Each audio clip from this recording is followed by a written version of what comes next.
नमस्कार, मैं हूं आपके साथ मयंक। आज 24 तारीख है। पिछले 12 घंटे के अंदर ईरान, अमेरिका और इजराइल से जुड़े सारे अपडेट्स मैं आपको बताऊंगा।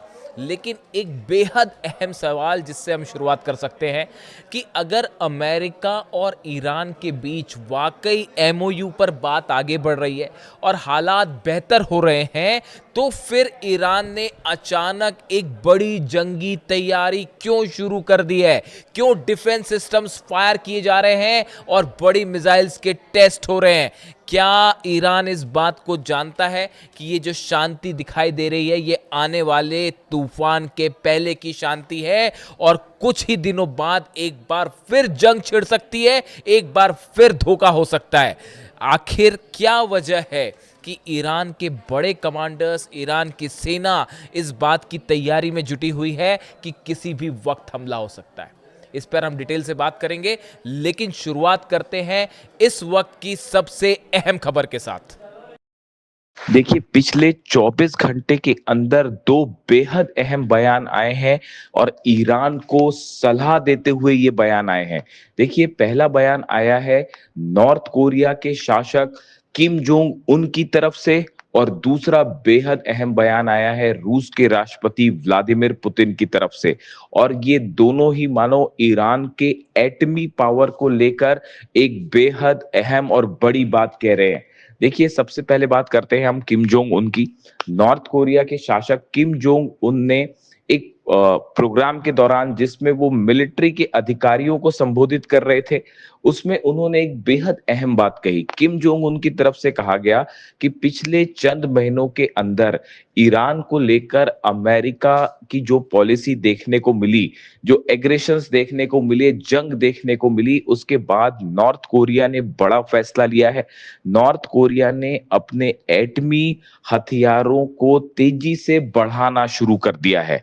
किम जोंग उन का कहना है कि अमेरिका और इजराइल जैसे देशों का सिर्फ एक इलाज है कि देश के एटमी पावर को बढ़ाया जाए, एटमी शक्ति को बढ़ाया जाए, ताकि अमेरिका और इजराइल जैसे देश हमला ना कर सके। देखिए, ये बेहद अहम बात है जो किम जोंग उन कह रहे हैं। किम जोंग उन ने एक बात और कही कि आजकल जो राष्ट्रवाद की परिभाषा अमेरिका और इजराइल जैसे देशों में देखने को मिल रही है, यूरोप के कुछ देशों में देखने को मिल रही है, ये बेहद खतरनाक है। और इस विचारधारा के चलते कई देशों पर हमले की कोशिश हो रही है, हमले हो रहे हैं।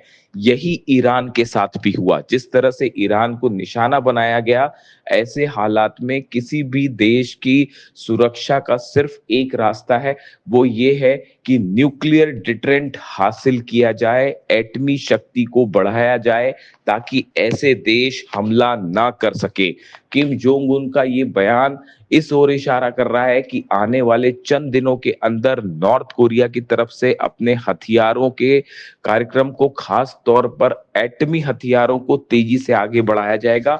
और किम जोंग उन ने इसका खुला ऐलान भी कर दिया है। उन्होंने अपनी सेना को यह आदेश दे दिया है कि जो मिसाइल प्रोग्राम है उसको तेजी से आगे बढ़ाया जाए, लॉन्ग रेंज मिसाइल्स बनाई जाए, साथ में एटमी जो हथियार हैं इनको भी तेजी से आगे बढ़ाया जाए, इससे जुड़े रिसर्च को तेज किया जाए।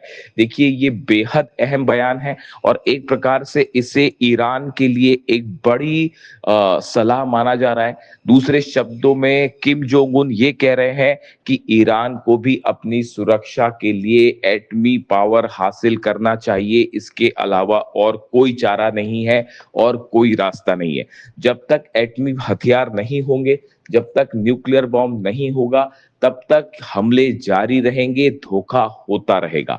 देखिए, ये बयान नॉर्थ कोरिया की तरफ से आया, किम जोंग उन की तरफ से आया, जो सीधा सीधा ईरान के मुद्दे पर बोलते दिखाई दिए। अब इस बयान के चंद घंटों बाद ही रूस के राष्ट्रपति व्लादिमीर पुतिन की तरफ से भी एक बेहद अहम अहम बयान आया। देखिए, व्लादिमीर पुतिन भी एक सेना से जुड़े कार्यक्रम को संबोधित कर रहे थे और उस दौरान उन्होंने कुछ ऐसी बातें कही जो इस ओर इशारा कर रही है कि आने वाले वक्त में जल्द ही एक बड़ी जंग छिड़ सकती है।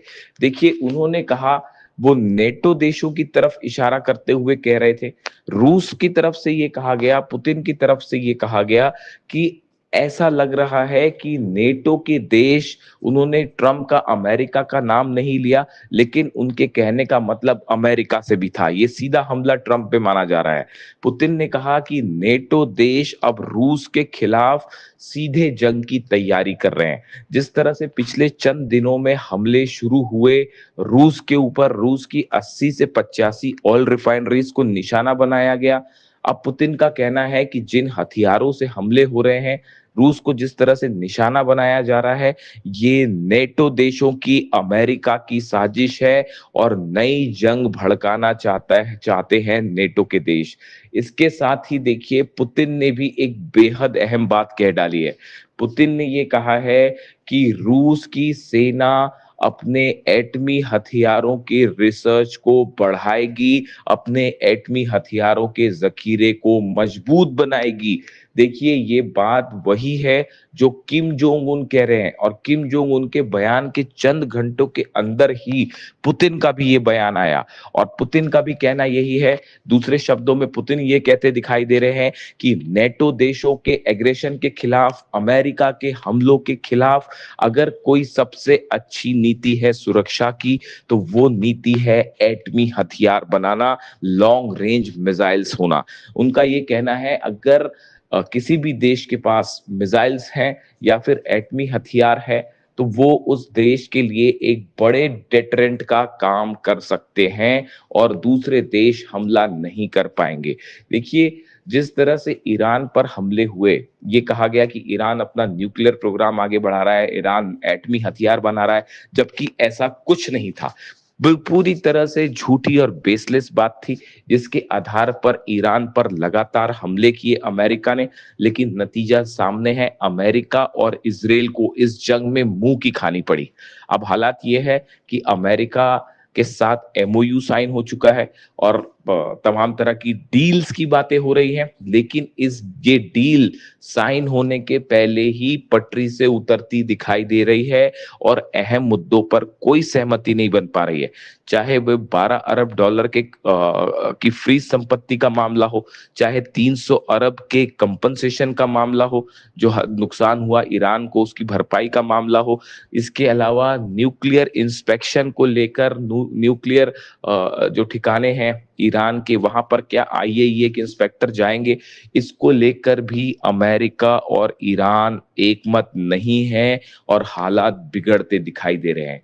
ऐसे में हॉर्मूज का मैनेजमेंट कैसे होगा, इसको लेकर भी हालात साफ नहीं है। ईरान ने ओमान के साथ एक बड़ी बैठक की है कि आगे कैसे मैनेज किया जाए, स्टेट ऑफ हॉर्मूज में एडमिनिस्ट्रेशन कैसे हो जहाजों का, इसको लेकर एक बड़ी बैठक हुई है ओमान और ईरान की, जिस पर अमेरिका को आपत्तियां हैं। अमेरिका का कहना है किसी तरह का कोई भी सर्विस चार्ज हॉर्मूज में नहीं लेने दिया जाएगा।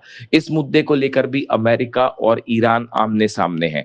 वहीं डोनाल्ड ट्रंप की तरफ से भी ये बयान आ गया है कि आईएईए के इंस्पेक्टर्स जो हैं वो ईरान जाएंगे और न्यूक्लियर साइट्स पर जो है वो पता लगाएंगे कि वहां क्या हालात है, जिसको लेकर भी ये साफ नहीं है कि ईरान इसको इजाजत देगा या नहीं। ईरान की तरफ से साफ कह दिया गया है कि फिलहाल इस तरह की कोई परमिशन नहीं दी गई है। ऐसे में ये माना जा रहा है कि अमेरिका और ईरान के बीच चंद दिनों बाद एक बार फिर बड़ी जंग देखने को मिल सकती है। जिस तरह से लेबनान और गाजा में हमले जारी हैं नेतन्याहू के, वो इस ओर इशारा कर रहे हैं कि सीज फायर पूरी तरह से फेल है, खास तौर पर लेबनान में और गाजा में। इन हालात में जहां पूरा मिडिल ईस्ट एक बार फिर जंग की ओर बढ़ता दिखाई दे रहा है धीरे धीरे, ऐसे में रूस की तरफ से और नॉर्थ कोरिया की तरफ से ईरान को बड़ी वार्निंग्स आई हैं, बड़े संकेत दिए गए हैं, और दोनों ही बयान पुतिन और किम जोंग उन के, जो कि ईरान की जंग की ओर इशारा करते हुए ये कहा गया कि अगर सुरक्षा का कोई रास्ता है तो वो सिर्फ एटम बम है। देखिए, सीधे तौर पर पुतिन ने ईरान का नाम नहीं लिया, लेकिन नॉर्थ कोरिया के तानाशाह जो हैं, उन्होंने किम जोंग उन की तरफ से ये सीधा सीधा ईरान की जंग से जोड़कर इसको बात को कहा गया, और उन्होंने साफ कहा कि अमेरिका और इजराइल जैसे देशों का हमलों का कोई अगर इलाज है तो वो इलाज है एटमी डेटरेंस हासिल करना। अब इस बयानों को ईरान किस तरह से लेता है, ये बात अभी किसी तरह का कोई रिएक्शन ईरान की तरफ से फिलहाल नहीं आया है, लेकिन इसे एक बड़ी सलाह मानी जा रही है ईरान के न्यूक्लियर प्रोग्राम को लेकर। और इसने एक बार फिर ये बहस छेड़ दी है कि क्या ईरान को अपनी सुरक्षा के लिए एटमी हथियार बनाना चाहिए? क्या जब तक ईरान के पास एटमी शक्ति नहीं होगी तब तक बार-बार अमेरिका और इज़राइल धोखा करते रहेंगे, डील के नाम पर दगाबाजी होती रहेगी और मौका देखते ही फिर से ईरान पर हमला होगा। इन हालात में क्या किम जोंग उन की सलाह ईरान को माननी चाहिए और न्यूक्लियर हथियार की दिशा में आगे बढ़ना चाहिए? ये वो सवाल है जो एक बार फिर सोशल मीडिया में चर्चा का मुद्दा बना हुआ है। इससे जुड़ा जो भी अपडेट होगा वो आप तक पहुंचाएंगे। वीडियो कैसा लगा कमेंट करके जरूर बताइए। Thank you so much.